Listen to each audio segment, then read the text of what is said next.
Welcome back, bruv. Yes, welcome to the football referee with myself, Emmy Hikins, and he calls me Cuz. And myself, Crystal Palace supporter Trevor Gear, and he calls me bruv. Got to get it in early. Right, so this is a FA Cup special edition, Crystal Palace, courtesy of Yeah. courtesy of my bruv.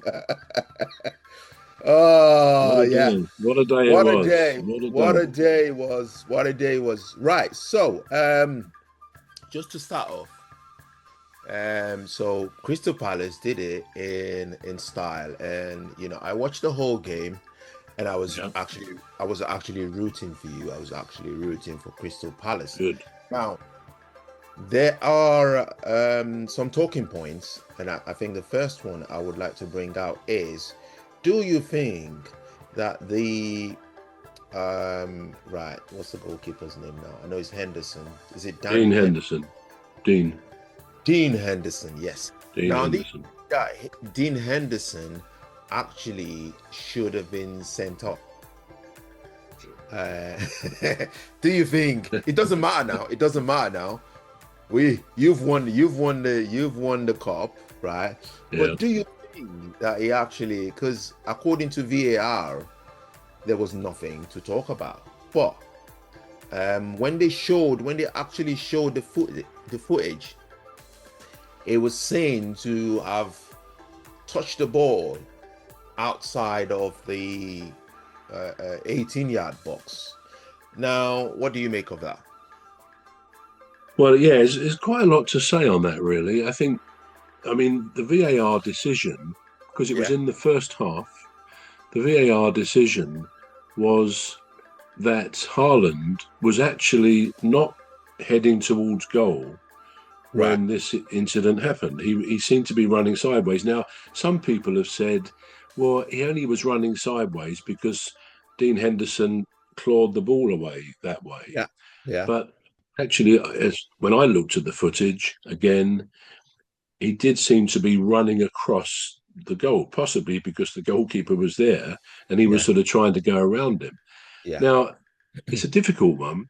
Put it this way: if it had been the other way round, yeah, I would have been disappointed that he wasn't sent off.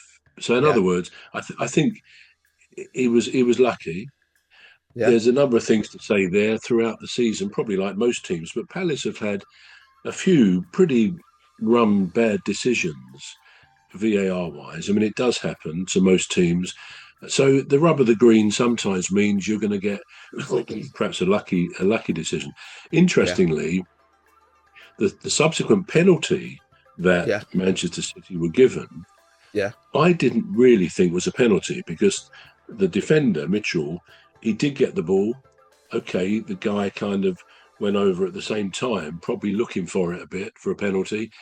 But maybe one theory, which is probably not something that could ever be officially said by the powers that be, is that the VAR ref, who I think was somebody called Jared Gillett, right.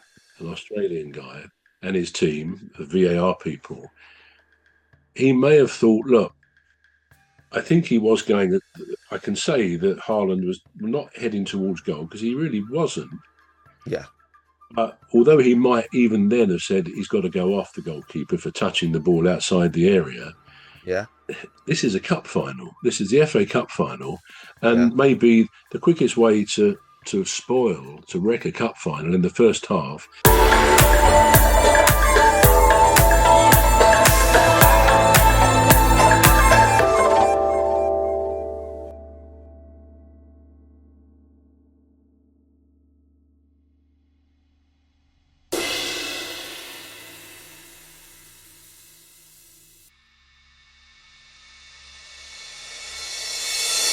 To wreck a cup final in the first half is to Yeah, send one of the goalkeepers off, and it's a cup final, a football match watched by millions. I mean, the Premier League is watched by millions every week around the world.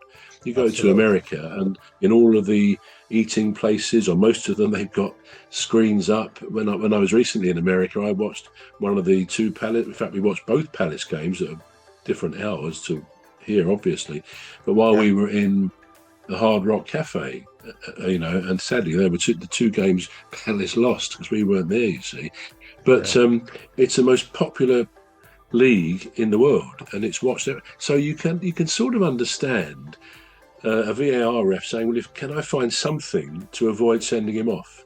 If you send a goalkeeper off, you're confirming really that team's going to lose. If they don't have the proper goalkeeper in there, even if they put a sub one on, you're going to be down to 10 players and all that. So I think that's my take on that. But because I think they may have gone a bit soft on that one, but because I don't really think it was a penalty, it's almost like they could have said, well, look, we kind of let them off that. We'll give the penalty to Man City to balance it up. Now, if you ever asked a ref or a VAR ref, could that happen? They'd say, no, of course not. They've got to say that, haven't they? And whether it ever does, I don't know. But sometimes you do get a feeling when a ref on the pitch makes a poor decision in the first half, maybe sends someone off or doesn't give a penalty, he hears about what he's done at half time. You do sometimes sense in the second half, he tries to make up for it. And although we say, no, that couldn't happen, we probably might all think about doing that if we made a mess up of something else. So, on balance, I probably would have been a bit annoyed if their goalkeeper hadn't gone off. Having said that, I would still apply the same thing. It would have been a bit sad to see one team down to 10 players on such a massive occasion, such a massive cup final. Indeed. I'm with you. I'm totally with you on that because I watched it, and I was a bit like that on the decision. Then, as the game went on, I thought, could Manchester? Did they really have? Did Haaland really have a goal scoring opportunity there? And the answer is no. It's a good question. Yeah. And the answer good is question. no. It was going away from goal, like you said. So I quite agree with that. Now, that doesn't take anything away from the performance of Dean Henderson. He was spectacular. He was amazing. I would say he's the man of the match there. All right, so what do you make of the penalty? As I've already said, I don't necessarily think it was a bit of a soft penalty, put it that way. Yeah. But what did surprise everybody, including me, was Haaland.